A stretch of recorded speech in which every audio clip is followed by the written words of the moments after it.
কথাকে যদি বিশ্বাস করো তাহলে চোখ খুলে দেখো, তুমি সবই দেখতে পাবে। কোরআনে কারিমের একেবারে প্রসিদ্ধ একটি আয়াত, قُلْ إِن كُنتُمْ تُحِبُّونَ اللَّهَ فَاتَّبِعُونِي يُحْبِبْكُمُ اللَّهُ إِن كُنتُمْ تُحِبُّونَ اللَّهَ।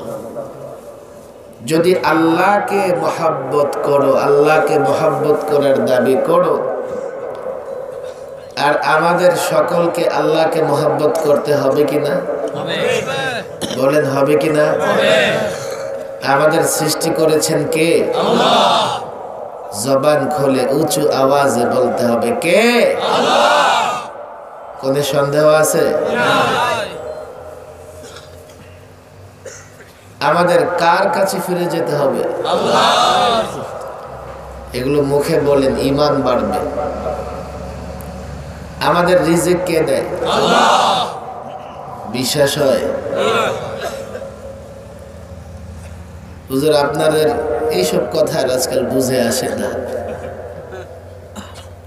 চাকরি না করলে না খেয়ে থাকতে হয়, ব্যবসা না করলে না খেয়ে থাকতে হয়। আপনি আমার ঘরে খাবার দিয়ে আসবেন গিয়া? তাহলে আল্লাহ কোথেকে ব্যবস্থা করে? আমি তো চাকরি করলে খাই, ব্যবসা করলে খাই, বিদেশে গেলে যাই, তখন পয়সা কামাই। আমরা মুসলমান একথা মানি। সবকিছু কে করেন? আল্লাহ। আওয়াজ করেন, কে করেন? আল্লাহ। মাওলানা ইহতিশামুল হক থানভী আমাদের একজন বুজুর্গ, বড় সুন্দর একটা ঘটনা তিনি লিখেছেন, মনে রাখবেন, ঈমান মজবুত হবে। এক আর্টিস্ট কাগজে আর্ট করতেছে। ইকোটা একটু কমায় দাও, ইকোটা, কথা বোঝা যাবে না নইলে। ইকোটা কমাও, সবাই কথা বুঝুক। মাওলানা ইহতিশামুল হক থানভী আমাদের একজন বুজুর্গ, একজন আলেম, যে এক আর্টিস্ট কাগজে আর্ট করতেছে। যারা আর্ট করে আপনারা যদি দেখেন, কখনো দেখবেন, কলম ঘুরলেই সুন্দর সুন্দর সিনারি, দৃশ্য, ফল মূল ইত্যাদি হয়ে যায়। কথা ঠিক কিনা? এ কাগজে একটা পিঁপড়া ঢুকছে, ঢুকা তো অবাক, কলমের এত বড় ক্ষমতা, এটা ঘুরে আর এত বিশাল নদ নদী, গাছপালা, ফল মূল ইত্যাদি তৈরি হয়ে যায়। কারণ সে দেখতেছে পিঁপড়া তো আর তার বেশি দূর দেখার ক্ষমতা নেই। কলমের নিব ঘুরতেছে আর সুন্দর সুন্দর ফলমূল হয়ে যাচ্ছে। অবাক। একটু পরে আরেকটা পিঁপড়া ঢুকছে। এই পিঁপড়া ঢুকে আগের পিঁপড়াটা কয়, তুই একটা বোকা, নিরেট একটা বোকা তুই। কেন? ঘাটটা ঘুরায় উপরের দিকে তাকা। তাকাইছে, দেখ কলমের গোড়ায় একটা হাত আছে। নাই? কলম কি এমনি ঘুরে না, গোড়ায় হাত আছে? আরে বোকা, এই কলমের কোনো ক্ষমতা নাই, সব ক্ষমতা হাতের। হাত নড়ে, কলম নড়ে, সুন্দর সুন্দর দৃশ্য হয়।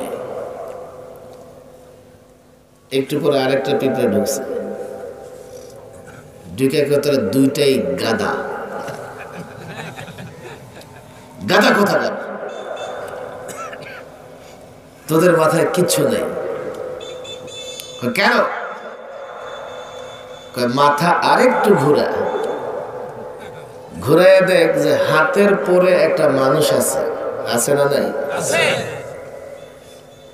হাতের কোনো ক্ষমতা নাই। মানুষ হাত নাড়ে, হাত কলম নাড়ে তো সুন্দর সুন্দর দৃশ্য হয়। কথা ঠিক না বেঠিক? ওই খুব বুদ্ধিজীবী, বাকি দুইটা গাধা। আরেকটা ঢুকছে, ঢুকে কয় তোরা তিনটাই নাম্বার ছাড়া গাধা।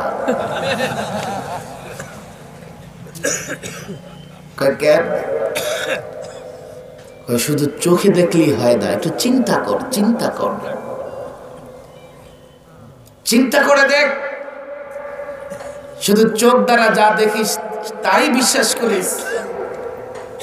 আরে বেটা, যদি মানুষ হলেই আর্ট করতে পারতো তাহলে সব মানুষ আর্ট করতে পারতো। কথা ঠিক না বেটা? এই জায়গায় যারা আছে কলম ধরাই দিলে কলম ডর্জন ভাঙবে কিন্তু আর্ট বের হবে না। কথা ঠিক না বেটা? মানুষ হলেই আর্ট করতে পারে না। যার মেধা আছে, মেধা দিয়া আর্টের কাজটা কি করেছে?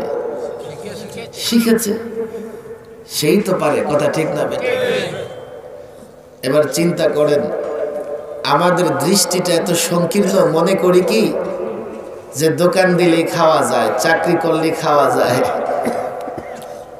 কত লোক দোকান দিয়ে দেউলিয়া হয়ে যায়। কথা ঠিক না বেটা? সারা জীবন চাকরি করেও 2-4 পয়সা আয় করতে পারে না। MA পাস, BA পাস, ঢাকার শহরে গিয়ে রিক্সা চালায়। লন্ডনের সাধারণ একজন মানুষ লন্ডনে গিয়া লক্ষ লক্ষ টাকা কামায়। সিলেটে বাড়ি, শহরে বাড়ি, লন্ডনে বাড়ি, আছে না নাই? সবকিছুর পিছনে যিনি নিয়ন্ত্রণ কর্তা, যিনি সবকিছুর মালিক, তিনি কে? মন খুলে বলেন কে? ওই আল্লাহরে মনটা ভৈরা মহব্বত করতে হবে। কথা ঠিক না বেঠিক? এখন আল্লাহকে মহব্বত করার পদ্ধতি কি হবে ভালো করে বুঝবেন। একদল আছে না, কলব জারি করে দেয়, লম্বা আলোচনা হয়ে যাবে। আমি 2-2.5 ঘন্টার নিচে আলোচনা করি না, হয়তো সময় আজকে কম, এই জন্য কম আলোচনাই করব। হঠাৎ একদিন ফেসবুকে একটা ভিডিও দেখলাম, এক পীর, ওই যুবকরা যাইতেছে আর কাপড় উঠায়া বলে যে আমাদের যে ডান স্তন, বুকের 2 আঙ্গুল নিচে কলব থাকে। তো পীর কয় যুবক গেঞ্জি উঠাইছে, এই না হাত দিছে, দিয়া কয় যাও তোমার কলব জারি হয়ে গেছে। কলব জারি হয়ে গেছে। কত ভণ্ডামি দেখে। আল্লাহকে আমরা কি করে মহব্বত করব? রাসূল বলেছেন ফাত্তাবিউনি ফাত্তাবিউনি, আমার ইত্তেবা করো, আমার অনুসরণ করো। কথা ঠিক না বেটা? রাসূল আল্লাহ তাআলা এই জন্যই পাঠিয়েছেন যে রাসূলকে অনুসরণ করলে, রাসূলের কথাগুলো মেনে চললে তাহলে আল্লাহকে মহব্বত করা হবে। কথা ঠিক না বেটা? আর আল্লামা মুফতি আমিন রাহিমাহুল্লাহ খুব বলতেন এক হাদিসের ব্যাখ্যায়, লা ইউমিনু আহাদুকুম হাত্তা আকুনা আহাব্বা ইলাইহি মিন ওয়ালিদিহি ওয়া ওয়ালাদিহি ওয়ান নাসি আজমাইন। এ মানুষ, তুমি রাসূলুল্লাহকে কখন মহব্বত অনুসরণ করতে পারবা? যখন তোমার অন্তরে রাসূলুল্লাহর মহব্বত সব চাইতে বেশি থাকবে। কথা ঠিক না বেঠিক? সব চাইতে বেশি মানে তোমার বাবার চেয়ে রাসূলুল্লাহর মহব্বত তোমার অন্তরে বেশি থাকবে, তোমার সন্তানের চেয়ে রাসূলুল্লাহর মহব্বত তোমার অন্তরে বেশি থাকবে, পৃথিবীর সব মানুষের চেয়ে রাসূলুল্লাহর মহব্বত তোমার অন্তরে বেশি থাকলে তুমি রাসূলুল্লাহর অনুসরণ করতে পারবে। কথা বুঝেন নাই? এই ভালো করে শোনেন, এখনো বুঝেন নাই আপনারা। রাসূলুল্লাহর মহব্বত কেন? যাতে আমরা রাসূলুল্লাহর অনুসরণ করতে পারি। এখন একদল আছে শুধু মহব্বতের দাবি করে কিন্তু রাসূলুল্লাহর অনুসরণ করে না, তাহলে বোঝা যাবে ওর মহব্বত ধোঁকা। কথা ঠিক না? আরে মহব্বত হচ্ছে যদি রাসূলুল্লাহর মহব্বত আমার ভেতরে থাকে তাহলে আমি রাসূলুল্লাহর অনুসরণ করতে পারবো। আর কথা ঠিক না বেঠিক? এখন একদল আছে মহব্বত নিছে কিন্তু অনুসরণ বাদ দিছে। তাহলে এই মহব্বতের দাবি এটা কি সত্য না মিথ্যা? বলেন সত্য না মিথ্যা? মিথ্যা, ধোঁকা, প্রতারণা। এমন কর্মী আছে নেতা অনেক ভালোবাসি তোমার, নেতা কই ভোট আমার দেশ, আমার ভোট দেশ বেটা কই দেখি। যারা নেতারে ভালোবাসে দেখবেন বুকের উপরে নেতার মার্কা লাগায় রাখে। কথা ঠিক না বেটি? মার্কা লাগায় বা ইহুদি নাসারাদের, আর বলবা রাসূলুল্লাহকে মহব্বত করো, ধোঁকা ছাড়া আর কিছুই না। কথা ঠিক না? এই ওলামায়ে দেওবন্দ, এই মুসলমান শুনে রাখো, অনেকে মনে করে যে ওলামায়ে দেওবন্দ রাসূলুল্লাহর মহব্বত করে না, ওরা রাসূলুল্লাহর ভালোবাসে না। শুনে রাখো, ওলামায়ে দেওবন্দ রাসূলুল্লাহর যতটা ভালোবাসে, যতটা অনুসরণ করে, এটা বাস্তবতা। পৃথিবীতে অন্য কোন ধর্ম না, অন্য কোন জাতি, গোষ্ঠী, দলের লোকেরা রাসূলুল্লাহর এতটা মহব্বত দেখাইতে পারে নাই ওলামায়ে দেওবন্দ যতটা দেখাইছে। এনে অনেক ধরনের লোক থাকতে পারে। দেখেন, একটা ওলামায়ে দেওবন্দের আলেমরা আপনি সামনে নেন আর রাসূলুল্লাহর সুন্নাত গুলো সামনে নেন, নিয়া মিলান, আল্লাহর রাসূল এটা করতে বলছে, দেখবেন ওলামায়ে দেওবন্দ ওইটাই করে। কথা ঠিক না? শুধু মুখে দাবি করে না, আল্লাহর নবীর প্রত্যেকটা সুন্নাত যদি বলো যে রাসূলুল্লাহর ওই সুন্নাত তোমাদের ভেতরে নাই, আল্লাহর নবী সেই সুন্নতের কথা হাদিসে বলেছেন। রব্বে কাবার কসম করে বলি, ওই সুন্নত আমি জীবন দিয়া হলেও পালন করব। আমাদেরকে নবীর দুশমন কেন বানাও? আমরা তো নবীর দুশমনের দুশমন। যে নবীর দুশমন আমরা তার দুশমন, যে নবীর শত্রু আমরা তার শত্রু, যে নবীর বন্ধু আমরা তার বন্ধু, আমরা নবীর দুশমন নই। এটার মাপকাঠি হলো রাসূলুল্লাহর অনুসরণ। রাসূলুল্লাহর অনুসরণ আজকে বড় দুঃখ লাগে, ওরা একটা মাপকাঠি বানাইছে। আপনারা খেয়াল করে শুনেন, আপনারা রাসূলুল্লাহর মহব্বত করেন, খারা এত ক্যাম করেন না। এই যে ওয়াজ শুরু করলেন, কই একটু দুরূদ পড়লেন না।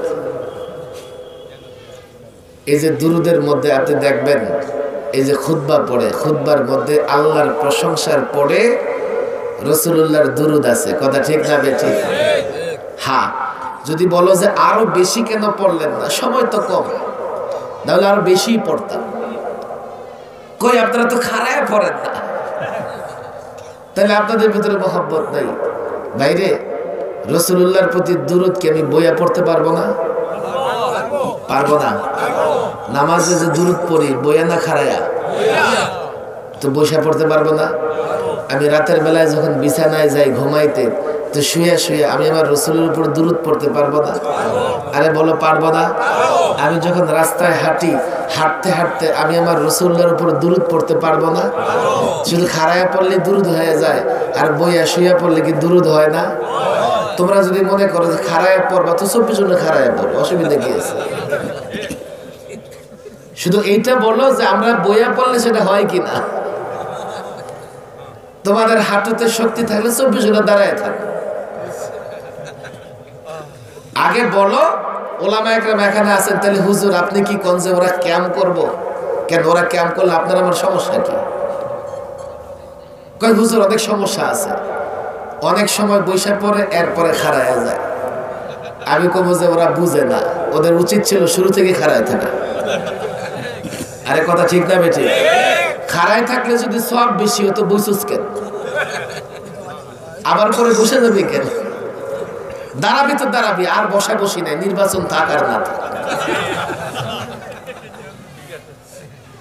দুরূদ শরীফ এগুলো নিয়ে ঝগড়া করবেন না। এক ভাইজান দাঁড়ায় পড়ে, ভাই ঠিক আছে তোমার যতক্ষণ খুশি দাঁড়ায় পড়ে, আমি বইয়া পড়ি, আমারে বাধা দিও না। বলবেন হুজুর জানেন কেন দাঁড়ায়? হাতে ধরি, পায়ে ধরি। আমার ভাইয়েরা একটু শোনেন, এই আকীদা পোষণ করা যে রাসূলুল্লাহ আসে এই জন্য দাঁড়াই, এটা ওলামাদের আকীদা, আহলুস সুন্নাহ ওয়াল জামাতের আকীদা না। আপনাদের হাতে ধরি, পায়ে ধরি, এখন আর ধোঁকা দেওয়ার কোনো সুযোগ নাই। আমারে বলেন, একজন ব্যক্তিকে আমি হাদিয়া দিব, তো হাদিয়াটা তার বাড়িতে পৌঁছায় দিলে তার সম্মান বাড়ে, না তাকে ডাইকে এনে দিলে সম্মান বাড়ে? হাদিস দেখো, হাদিসে এসছে, কেউ যদি রাসূলুল্লাহর উপর দুরূদ প্রেরণ করে তো ফেরেশতারা এই দুরূদ রওজায় পৌঁছায়া দেয়। আমার রাসূলের সম্মান তোমাদের এই কথায় বাড়ে না। বুঝার চেষ্টা করো, এই কথায় বাড়ে না। আমার আকীদা, আমার বিশ্বাস, ওলামায়ে দেওবন্দের বিশ্বাস, রাসূলুল্লাহর চাইতে সম্মানী সৃষ্টি আর নাই। আল্লাহর পরে সবচাইতে সম্মানী আমার রাসূল, তাতে কোনো সন্দেহ নাই।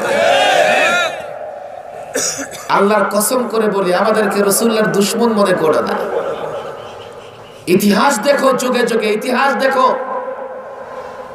তলহা যেভাবে উহুদের ময়দানে রক্ত জড়িয়েছে আল্লাহর নবীর প্রেম, আল্লাহর নবীর ভালোবাসায়, যুগে যুগে ওলামায়ে দেওবন্দ রক্ত জড়িয়েছে। তাকায় দেখো উহুদের দিকে, উহুদের ময়দানে কাফের চতুর্দিক থেকে আক্রমণ করে আল্লাহর নবীকে রক্তাক্ত করে ফেললো। একজন পাথর নিক্ষেপ করে আল্লাহর নবীর দান্দান মোবারক শহীদ করে ফেললো। আরেকজন দূর থেকে আঘাত করে মাথায় হেলমেটের দুটো আংটা মাথার ভিতরে ঢুকে গেল। আল্লাহর নবী গড়ায় গড়ায়া নিচু ভূমিতে চলে গেলেন। আর ইবলিস ঘোষণা করে দিল, কদ কুতিলা মুহাম্মদকে হত্যা করা ফেলা হয়েছে। সাহাবায়ে কেরাম অস্ত্র ফেলে দিলেন, হায়, যার চেহারা দেখে যুদ্ধ করতাম তিনি নাই, আর কেন যুদ্ধ করব? অস্ত্র ছেড়ে দিলেন। একজন তলহার ইতিহাস দেখো, স্বর্ণাক্ষরে সিরাতের কিতাবে আজও লিখিত আছে। আল্লাহর নবী যখন গর্তে পড়ে গেলেন, চতুর্দিক থেকে কাফের একসঙ্গে রাসূলুল্লাহর দিকে তীর বর্ষা নিক্ষেপ করতে থাকলো। এক তলহা আল্লাহর নবীকে আড়াল করে ধরে বসে রইলেন। কাফের তীর মারে, তলহার পিঠে লাগে। কাফের আঘাত করে, তলহার পিঠে লাগে। বর্ষা মারে, তলহার পিঠে লাগে। তলহা আল্লাহর নবী পর্যন্ত কোনো আঘাত পৌঁছতে দেয় নাই। জানো উলামায়ে দেওবন্দ কারা? জানো কওমি মাদ্রাসা কারা? জানো আলেম কারা? যারা আজও গোটা পৃথিবীতে কাফের বেঈমানকে চ্যালেঞ্জ ছুড়ে দিয়েছে। আল্লাহর নবীর সুন্নতে আঘাত করবা, জীবন দিয়ে দেব। আল্লাহর নবীর ইজ্জতে আঘাত করবে, জীবন দিয়ে দেব। আল্লাহর নবীর ইজ্জতের চাদর নিয়ে ছিনিমিনি খেলবে, জীবন দিয়ে দেব। এটা মাত্র কথায় নয়, বাস্তবতায় যুগে যুগে আমরা তা দেখিয়ে দিয়েছি।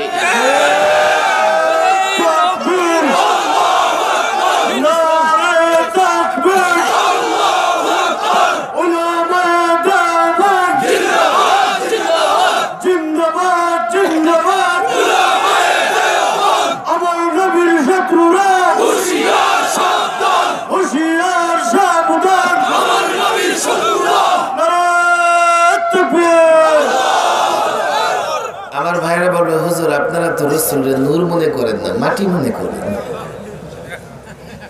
আমি কোনো পক্ষে বলতেছি না বা কোনো সমাধান দিতেছি না, কিন্তু আমি সমাধান দিতেছি না। আমি বলি কেন এগুলো নিয়ে ঝগড়া আমরা করি।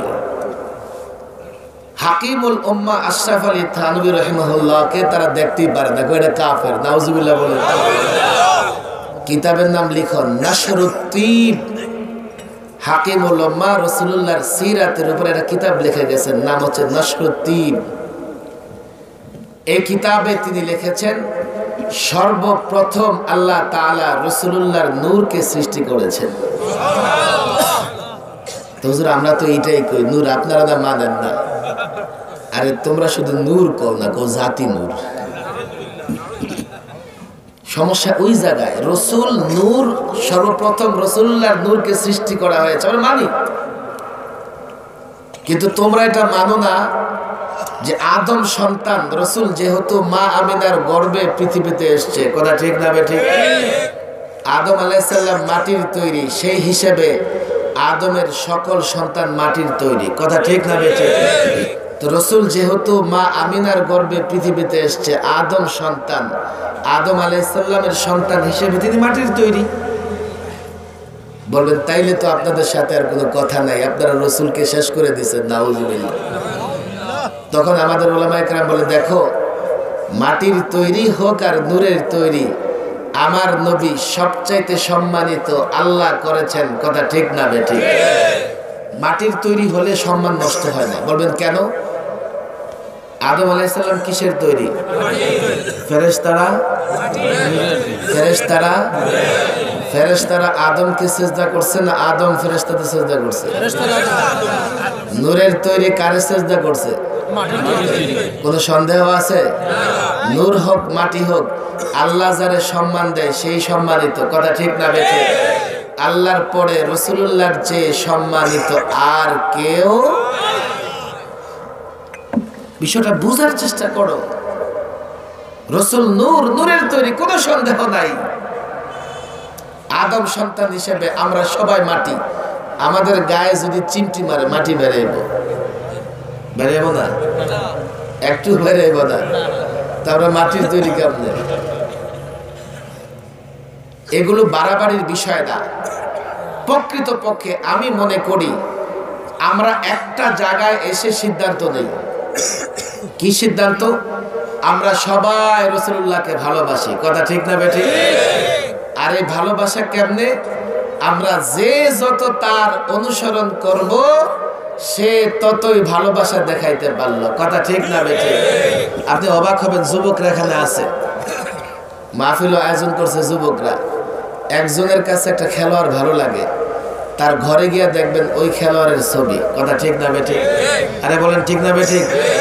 গায়ে ওই খেলোয়াড়ের মার্কা জাসরি, আরে কথা ঠিক না বেঠিক?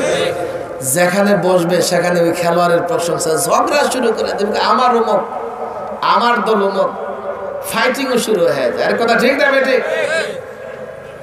খেলোয়াড়কে ভালোবাসলে যদি এই অবস্থা হয়, তো যে রসুলকে ভালোবাসবে তার বডিতে রসুল্লাহর সুন্নত থাকবে, কথা ঠিক না বেঠিক? তার ঘরে রসুল্লাহর সুন্নত থাকবে, যেখানেই বসবে রসুল্লাহর প্রশংসা করবে, সেই তো রসুল্লাহর আশিক। আর কেউ যদি রসুল্লাহর বিরুদ্ধে করে তার লগে ফাইট করবে। আরে কি খেলোয়াড় আছে ঢাকায় ঝগড়া লেগে দুইজন খুন, কি হয়েছে? কয় হুজুর ওই আমার খেলোয়াড় ছোট করছে, এই জন্য ওরা আমি আচ্ছা মতো সাইজ করছি, বক্সিং লাগাইছে। আজকে ঝগড়ার সময় নয়। গোটা পৃথিবীতে রাসূলুল্লাহর সুন্নাহকে ধ্বংস করবার ষড়যন্ত্র করা হচ্ছে, আর তুমি আমাদেরকে বলছো রাসূলুল্লাহর দুশমন, অথচ তোমাকে রাসূলুল্লাহর সুন্নাত জিন্দা করার লড়াইয়ে পাওয়া যায় না।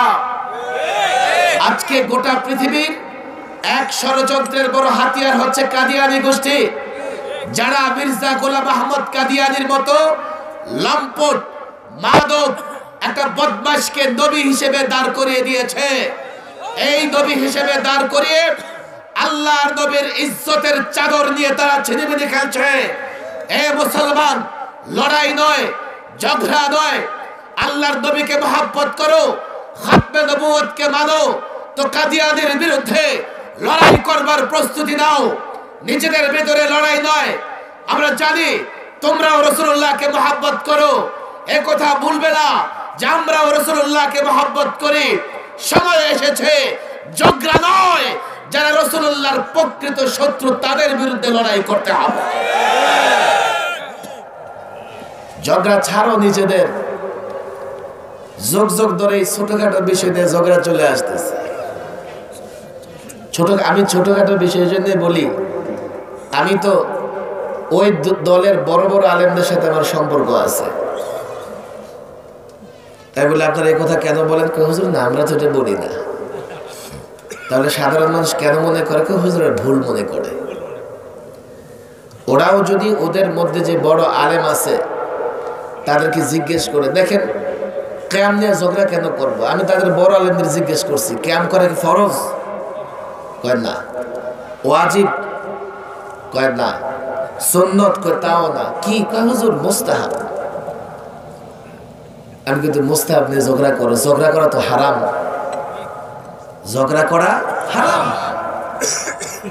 আর ঝগড়া করো ছোট জিনিস নিয়ে, হারাম কাজ করো মুস্তাহাব প্রতিষ্ঠা করার জন্য। অথচ গোটা পৃথিবীতে মুসলিম উম্মাহ নির্যাতনের শিকার। একটু তাকায় দেখো, গোটা পৃথিবীতে মুসলিম উম্মাহ নির্যাতনের শিকার। তবে আল্লাহ ছাড়ে না, মাঝে মধ্যে কাফের বেঈমানদের ধরে। কথা ঠিক না বেটে? এখন চায়নারে ধরছে করোনা ভাইরাস। আমি নামটা কি দেখছো? আজকের পত্রিকায় দেখলাম যে ইতিমধ্যে 25,000 ময়রা সাফ। সবচেয়ে বড় কথা, চায়নার সাথে গোটা পৃথিবীর সম্পর্ক ছিন্ন হয়ে গেছে। চায়নার কোন লোক না আইতে পারে না যাইতে পারে। আল্লাহর কত বড় গজব দেখেন। ওরা মায়ানমারের জান্তা সরকারকে সহায়তা করবার কারণে এই মায়ানমারের জান্তা সরকার মুসলমানদের উপর নির্যাতন করেছে, রোহিঙ্গাদেরকে দেশ থেকে বিতাড়ন করেছে, রোহিঙ্গাদেরকে দেশ ছাড়তে বাধ্য করেছে। তার পিছনে চায়না। আল্লাহ বলে তোদের দেশ ছাড়তে হবে না, তোদের দেশটাই তোদের জন্য জাহান্নামে পরিণত করব। আজকে আপনাদের পরেই তো আসামের মুসলমান কলজাটা ফাইটা যায় যখন শুনি তাদের জন্য আলাদা ক্যাম্প করা হইতেছে, জেলখানা। ওখানে নিয়ে মুসলমানদের ঢুকানো হবে। আর আইন করে দিচ্ছে যে মুসলমানদের নাগরিকত্ব নাই। আজকে ইরাক দেখো, ফিলিস্তিনে দেখো, কাশ্মীরে দেখো। আজকে লড়াই করবার, নিজেদের ভেতরে লড়াই করবার, ঝগড়াঝাটি করবার সময় না।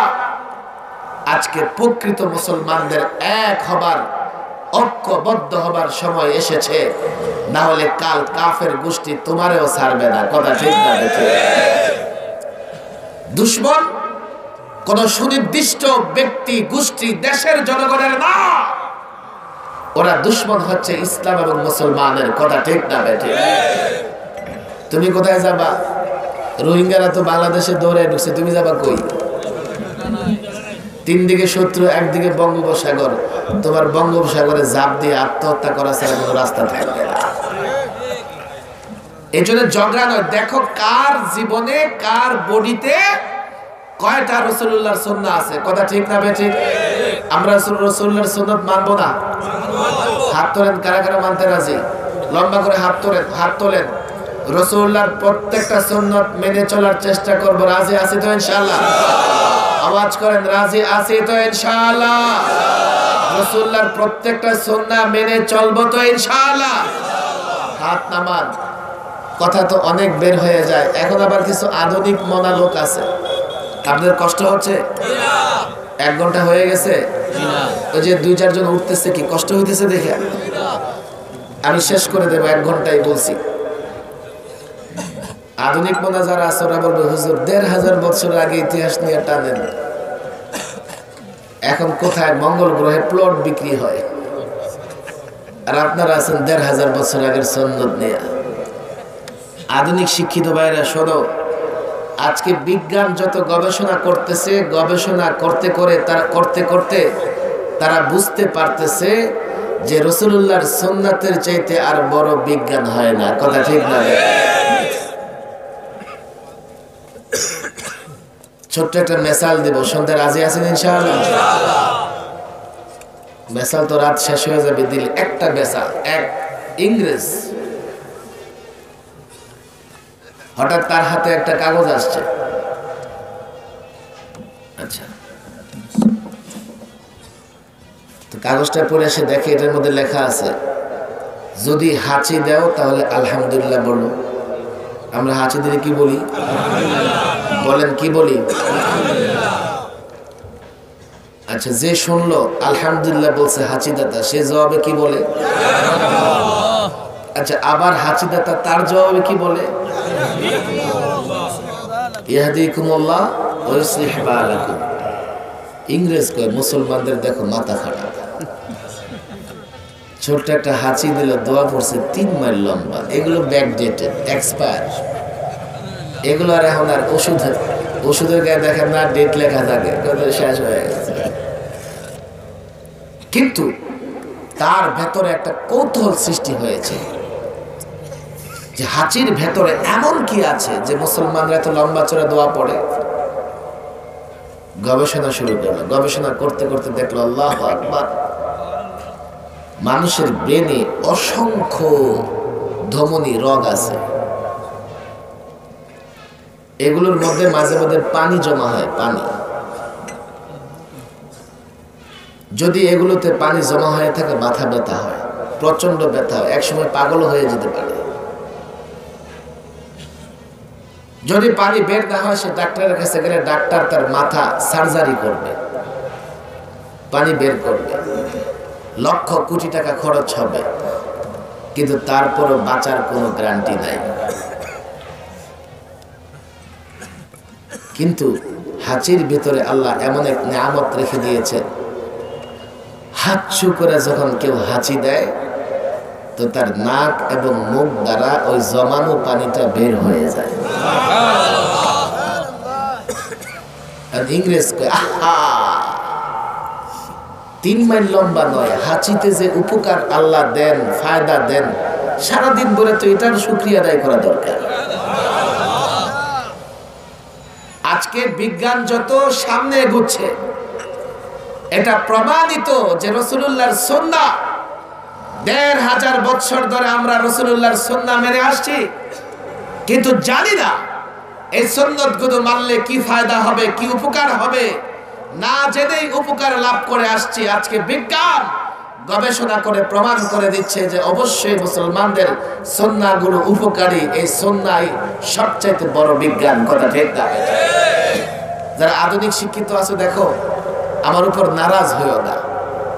রাসূলুল্লাহর সুন্নাহ, প্রত্যেকটা সুন্নাহ এমন এমন যে এগুলো যদি তুমি আমল করো, আল্লাহু আকবার, তুমি জানো না এর কি ফায়দা, কিন্তু মনে রাখবা এর ফায়দা দুনিয়াতেও তুমি ভোগ করবা, তোমার শরীর দেহ মন সুস্থ থাকবে, মৃত্যুর পরেও তোমার জন্য জান্নাত থাকবে, কথা ঠিক না বেঠিক? তাহলে আমরা যে ওয়াদা করলাম,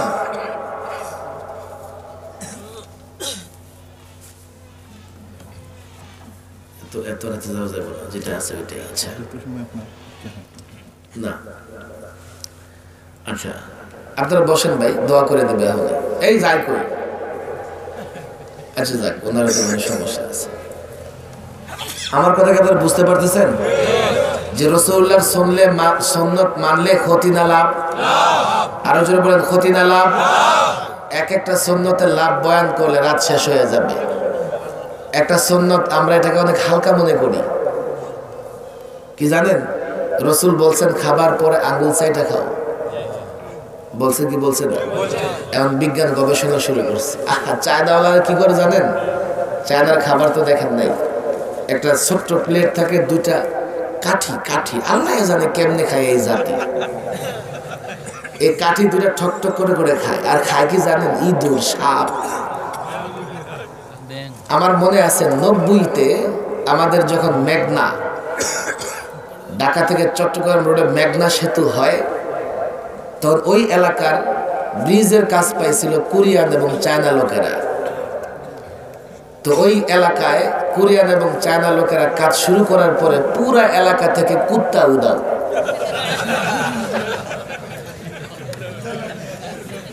ঘটনা কি, আমরা কুত্তা দেখলে ভাগি, আর কুত্তা ওগরে দেখলে দৌড়ায়। আপনি দেখেন, সাপ আমাদের বাচ্চারা দেখলে কি করবে? পলাইব না? সাপ দেখলে চায়না বাচ্চারা সাপ দেখলে দৌড়ে গেলে ধরে, দৌড়ে মাথাটা ফালাইয়া পুইরা খাইয়া ফেলায় আগুন দিয়ে। আল্লাহ মাফ করুন। ইসলাম যে বিষয়গুলোকে হারাম করেছে, এই বিষয়গুলো যদি কেউ বক্ষণ করে খায় তো কিয়ামতে হিসাব নিকাশ বা কবরের শাস্তির পাশাপাশি দুনিয়াতেও তার ক্ষতির মুখোমুখি হতে হবে। এগুলো বললে অনেক সময় লাগবে। যেমন মদ হারাম না হালাল? বলেন হালাল না হারাম? মদ খেলে ক্ষতি না লাভ? ক্ষতি না লাভ? পৃথিবীর সব দেশের ডাক্তার এই কথা বলে। তো ইসলাম ১৫০০ বছর আগে হারাম ঘোষণা করে ভালো করছে না খারাপ করছে? বলেন ভালো করছে না খারাপ করছে? আমরা যে আঙ্গুল চেটে খাই, ভালো করে শুনবেন, এই যে আঙ্গুল চেটে খাই, তো বিজ্ঞান গবেষণা করছে কি মানুষ যখন খাবার খায় দেখবেন প্রচন্ড শীতেও তার শরীরে একটু ঘাম বের হয়, হয় কি হয় না? তো খাবারের সময় যে আঙ্গুলের কড়াগুলো আছে না, একেবারে সূক্ষ্ম সূক্ষ্ম ঘাম এই আঙ্গুলের কড়াগুলো দিয়ে বের হয়। খাবার খায়, খাবারের সঙ্গে এগুলো পেটে যায়, খাবারের পরে আঙ্গুল চাটে, এগুলো পেটে যায়। চিকিৎসা বিজ্ঞান গবেষণা করে দেখেছে এই যে আঙ্গুলের করে একেবারে সামান্য জমে যে পানি, এটার ভেতরে এমন পাওয়ার আছে, ডাইজেস্ট পাওয়ার, হজম শক্তি, এগুলো যখন খাবারের সঙ্গে পেটে যায় তো পেটের খাবার সহজে হজম হয়ে যায়। এ মুসলমান জানিও তো না বিজ্ঞান, কিন্তু রাসূলুল্লাহরে মহব্বত করি, রাসূলুল্লাহর সুন্নাত মানি। এখন তো অনেক কথা বলা লাগে। দেখেন আমেরিকান বিজ্ঞানীরা একটা গবেষণা করছে, গবেষণা করে দেখছে যে মুসলমান এগুলো সহজে অসুস্থ হবে না, বুড়ো হয়ে গেল না। কয় কেন করে? নামাজ পড়ে। আর নামাজের মধ্যে আমরা তো নামাজ শারীরিক সুস্থতার জন্য পড়ি না, কাকে সন্তুষ্ট করার জন্য পড়ি? বলেন কাকে? বলেন কাকে? আমেরিকান গবেষকরা তারা গবেষণা করে দেখলো নামাজ দেখি সবচেয়ে বড় ব্যায়াম। আরে কথায় কথায় এসে যায়। আপনাদের এখান থেকে তো সীমান্ত কাছে, এই সীমান্তের ওপারের এখন যে একটা সরকার আছে, জঙ্গি সরকার, তার দলের এক নেত্রী একটা বক্তব্য ভাইরাল হয়েছে নানা সামাজিক যোগাযোগ মাধ্যমে। বক্তব্য দিতেছে আযান বন্ধ করে দাও। ওরা তো কাফের বেঈমান, কিছু মুসলমানও আছে কয় আযানে নাকি শব্দ দূষণ হয়, আযানে নাকি। আর এই হারামির ঘরে 24 ঘন্টা টেলিভিশন চলতে থাকে, ওইটা শব্দ দূষণ হয় না। আরে কথা ঠিক না বেটি? কেন আযান বন্ধ করে দাও? তারা আযান কেন বন্ধ করতে বলে? আযানে তো মুসলমান তার আল্লাহর শ্রেষ্ঠত্ব বয়ান করে, আল্লাহু আকবার, আল্লাহু আকবার, আল্লাহ বড়। ওরা কয় আমাদের নাম বড়, আল্লাহ বড় হবে কেন? আযান বন্ধ করে দাও। মুসলমান যার বড়ত্ব বয়ান করে আমরা তারে মানি না, আমরা আমাদের রামের মানি। এরপরে সে বলে নামাজ বন্ধ করে দাও। কেন? কয় মুসলমান নামাজ পড়ে ট্রেনিং দেয় আমাদের বিরুদ্ধে যুদ্ধ করার লেগে। এই চায়নাতে রোজা বন্ধ ছিল। কয় কেন? কয় এগুলো নামাজে ট্রেনিং দেয় আর রোজা রাইখা না খায়া অভ্যস্ত হয়। কালকে যখন আমাদের সঙ্গে যুদ্ধ করবে তো যুদ্ধের ময়দানে তো অ্যাভেলেবেল খাওয়া পাওয়া যায় না, তো কেমনে না খায়া থাকলে যুদ্ধ লম্বা টাইম করা যাবে, এই জন্য রোজা রাখে। এতটুকু ফায়দা আছে, কিন্তু এটা আমাদের উদ্দেশ্য না। এই জন্য ওরা আযান, নামাজ, রমজানের রোজার বিরোধিতা করে। কথা ঠিক না বেটি? ওরাই গবেষণা করে দেখাইছে যে মুসলমান যে নামাজ পড়ে, এই নামাজ যদি মুসলমান চালু রাখে তাহলে মৃত্যুর আগ পর্যন্ত সে সুস্থ থাকবে। তবে নামাজটা পড়া লাগবে সুন্নত মতো। কি মতো? বলেন কি মতো? রাসূলুল্লাহ যেভাবে নামাজ পড়েছেন, দাঁড়াবো, রুকু, সেজদা সব ঠিকঠাক মতো করব। এগুলো আমি বর্ণনা করলে রাত শেষ হয়ে যাবে। শুধু সেজদার কথা বলি, নামাজের সবচাইতে উল্লেখযোগ্য অংশ সেজদা করা। কথা ঠিক না বেটি? মুসলমান শোনো, এই যে মানুষের মাথায় তুমি যদি বসে থাকো তো পর্যাপ্ত রক্তের সঞ্চালন হয় না। আমি জানি না আপনারা বুঝেন কিনা, মানুষের হার্ট অ্যাটাক হয় না, ব্লক হয় না? কেন হয় জানেন?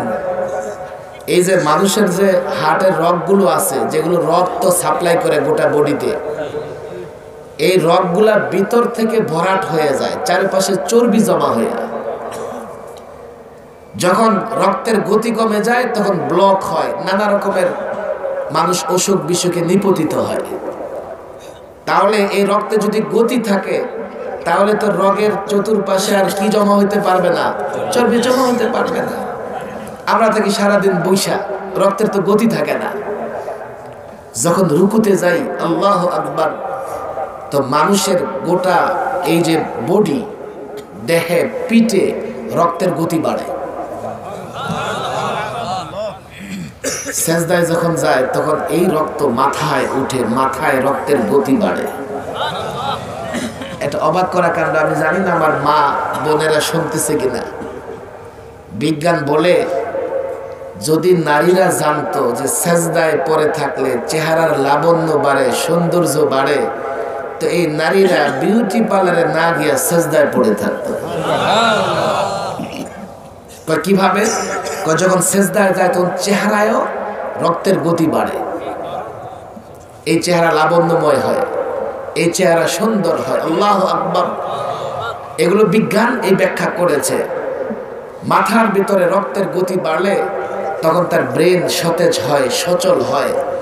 আর ব্রেন যদি মৃত্যুর আগ পর্যন্ত কাজ করে তো এই লোক দ্বারা যে উপকার হয়, আর যেই লোকের ব্রেন অকেজু হয়ে যায় ওই লোক বোঝা ভারী হয়ে যায়। কথা ঠিক না?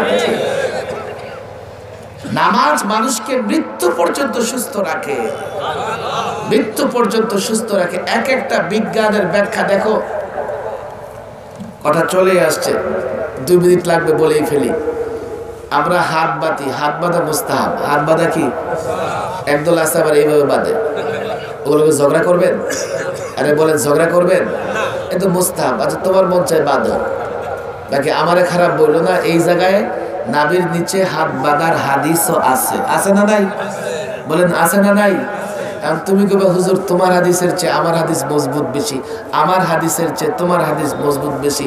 ভাই মুস্তাহাবই তো, ঝগড়া রাখো। এর বিজ্ঞান গবেষণা করছে, এগুলো পত্রিকা ছাপা হয়েছে। আমরা ডান হাত বাঁ হাতের উপরে রাখি, রাখি কি রাখি না?